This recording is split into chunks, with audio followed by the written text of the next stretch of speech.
Hello again and welcome, Rich Lerner, alongside my friend and colleague Frank Nobilo. We are along the Paracel Islands in the South China Sea. Frank, on a mission here today. What can you tell us about this course? Nick, I'm not going to lie to you. I am sat here in front of a microphone with what is known as a helter-skelter ice lolly. How the devil are you? All right?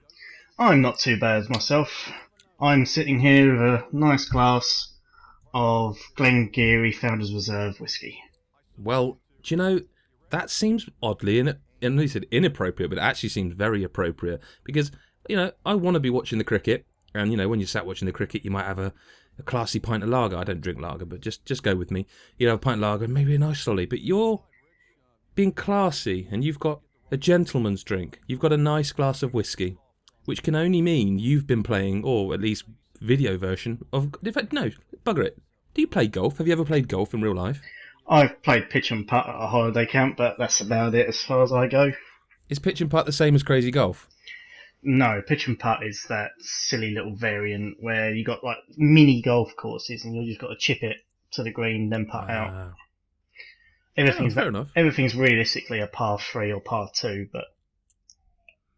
I mean, I've done so. I have actually played golf in real life, but we're not actually going to be talking about real life golf because what people are seeing, if they're watching this, is Parasel Storm, which now you have to cast your mind back, but last year when Rory McIlroy PGA Tour, in fact, you know what? I'm looking at the box. It doesn't say anything about the year. It just says Rory McIlroy PGA Tour. Yeah, that's they're using it as a platform this time. So it's round. a reboot. It's essentially this is a PGA Tour reboot. Yeah, they've said they're not gonna see this one as a yearly iteration. They're gonna add to it as it goes on. That's the reason why the year's been left off.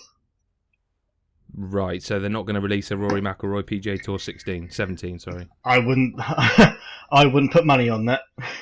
But no. More importantly, Parasel Storm. Now, when they announced it, I think when they announced this at E3, they showed off this thing, and it's kind of like, you thought you knew golf? What about... Well, I don't know what they said it was, and they said crazy golf, but that doesn't actually work. Golf without limits, if I recall. Golf without limits, was that what they said? It was initial limit is 8 courses and 12 golfers, but still.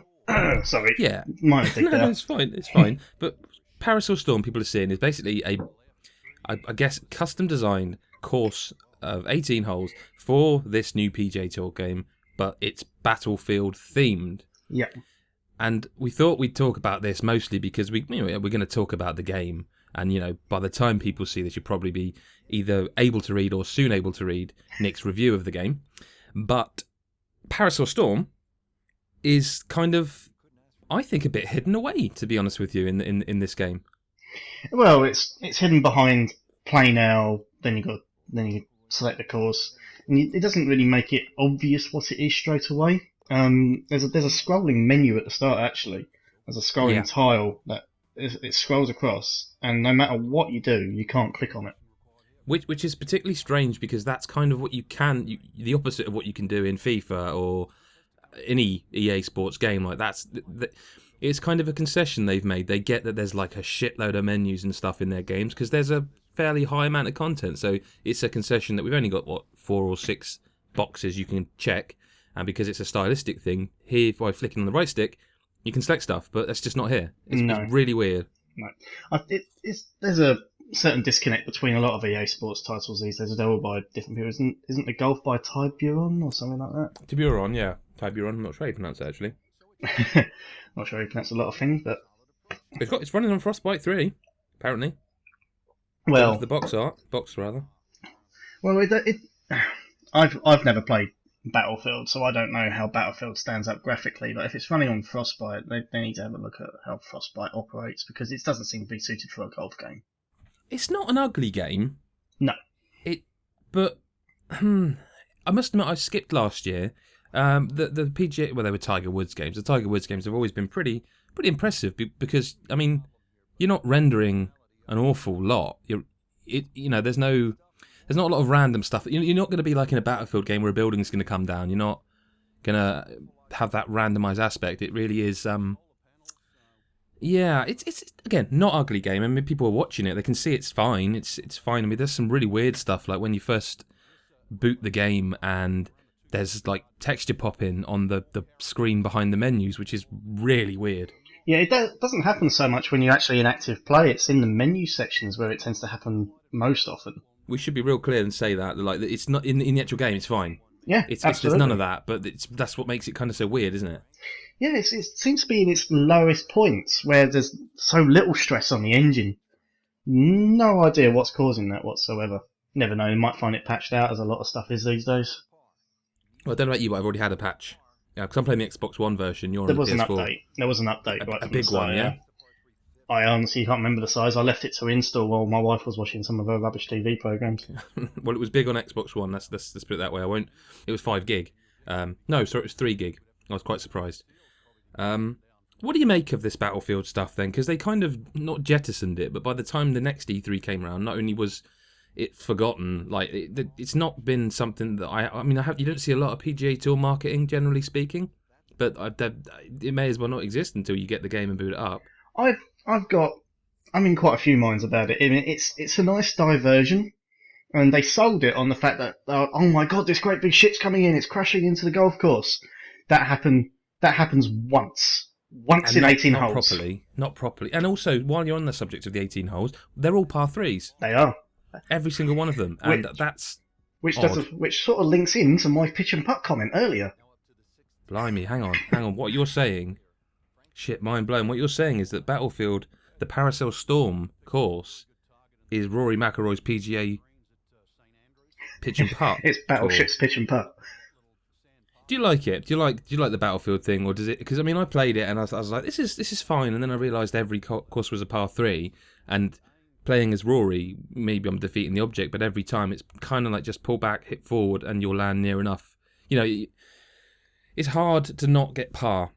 I think it's left them not a lot of room to actually make interesting things happen. When it's nothing but a par three, there's no scope for things to happen in between the tee and the hole, which means at that one point when you see that ship come in, you think, oh my god, that's pretty good. It's on like the third hole. There's pretty much no other opportunities for that to happen. I mean, you want sort of like to be playing a nice lengthy 300-yard drive on a par five, and as it's flying down, something's flying overhead, dropping bombs all over the place. So when you do one of your really hard drives, and you see the ball soar forward on the camera as the camera trails it, you just want a plane to fly overhead, or it's turn into a plane or something. But they've done nothing with it apart from that one bit with the battleship coming crashing in. I mean, I even got stuck at one point. I forget, it's quite late on, and depending on how long we talk for, people might see it. But I got stuck on a point where there's a kind of sandbank leading away from the green, and the ball rolled down onto that sandbank. And no matter what club I tried to use, I couldn't actually pitch it high enough to get it out of there. So eventually I ended up going 6 strokes in a par 3, and it just said, basically, you fucked it, mate. Next course, next hole, sorry. And I found that sometimes the camera would go a bit strange, like it would kind of, like my view would be like, oh look, there's a leaf, and I don't want to see the leaf. I'd rather the leaf move to the side slightly so I could just see my guy, my Rory. What I look forward to with EA doing this is the possibility of more themed courses as it goes along. I mean, we know how big EA's franchises are. You've got Dragon Age, Mirror's Edge, Mass Effect. I'd like to see them broadening this. I mean, Battlefield's only one thing of everything they do. I mean, can you imagine like a series of Dragon Age courses where you've got dragons breathing fire and enemies having massive fights as you're playing golf, or a Mirror's Edge set of courses where you're playing on the top of buildings from one to the other, possibly with 3 runners dashing back and forth across it. Who knows? But I'm sure people can come up with ideas for things they can do with this whole idea of, and I'm putting quotation marks up here, golf without limits. But let's talk about the actual game, because I mean, people are seeing Parasel Storm. I mean, it sounds like we're both down on it. I don't think that's the case at all. I think it plays a good game of golf, but then PGA Tour always does, right? It does. If for a good comparison here, actually, you're probably looking. So let's say PES, because PES 2015 was a fantastic game of football, absolutely brilliant. But the menus were clunky. It had terrible issues with the graphics of the background and texture popping on the goal celebrations and things like that. But it was a cracking game of football. This is a cracking game of golf, and it's got iffy menus, graphical glitches on places where it shouldn't. But when you're actually in and you're playing a round of golf, it's fantastic. I played it for 3-4 hours on end when my wife went out the other day, and I was shocked when she actually walked back in. I didn't realise how fast the time had gone while I was playing. I think that's a fair comment. I mean, there are kind of things that irritate me about it. So you take a shot, and that's fine. As you say, it plays a brilliant game of golf, but you take a shot, and then there's a view of your golfer kind of doing a reaction shot for the cameras. And I don't know if you can skip it, or if I was skipping it, but it didn't seem to skip quick enough. And it also felt like kind of...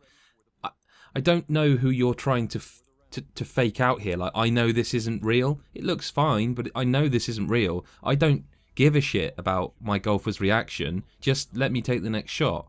And the reaction shots kind of don't do it any favours, because again, this is a great golf game, but visually it's above average. It's fine. It's a good looking game, but not a great looking game. So when you see your guys and the golfers and the caddies, like, it kind of snaps you out of that immersion, because they look a bit robotic and weird. A little bit like wax puppets. They look like yeah. They look like, I wouldn't say Marin Tussauds, they look more like Louis Tussauds waxworks. Well, but, can you skip them? I mean, I felt like I was skipping them, but they weren't quite skipping quick enough. I never managed to successfully skip one, so I don't believe you can. That's madness. I'm not sure whether it's something you can turn off. If you look, you're probably right. There's a set of game options that allow you to turn off the tracking cam on the big shots and a whole bunch of other things. It might be in there. I'll have to have another look. Yeah, you're probably right. I mean, and again, it's a complaint, but it's such a stupidly... I mean, I suppose that's a positive. If you're picking out such small issues to say, this annoys me, and that's what I just did. I said, this irritates me. But it wouldn't be so outlandish if you were playing with other people online, or perhaps even in the same room. I mean, I was actually... When I played the Parasel Storm course that people are seeing now, it was just me. So it was just literally blasting through. And I suppose you can do that. You can just blast through a course. But you wouldn't perhaps find it so egregious if you were playing with other people. Not convinced. Yeah, you don't want to see everyone's reaction shots after every shot, do you? Because it feels, again, you've played a lot more of it than I have, but the initial feeling is that it plays a great game of golf, but it also feels a little bit easy. Yeah, but you can adjust the type of shot you're playing. I mean, you've got arcade, you've got the free click system. And then you've got a pro system, which is the same as the analog swing, right? But harder. But then when you've actually chosen that, you can then choose to set it as easy, medium, or hard as well. So you can actually make that shot, the way you're playing the shot, harder. Right. So if you are finding it too easy, it's worth changing it up a little bit. I mean, this is why you're reviewing it and I'm not. It sounds like you're quite high on it. Like you're as you said, you played 3 hours and didn't even notice. You're really enjoying it.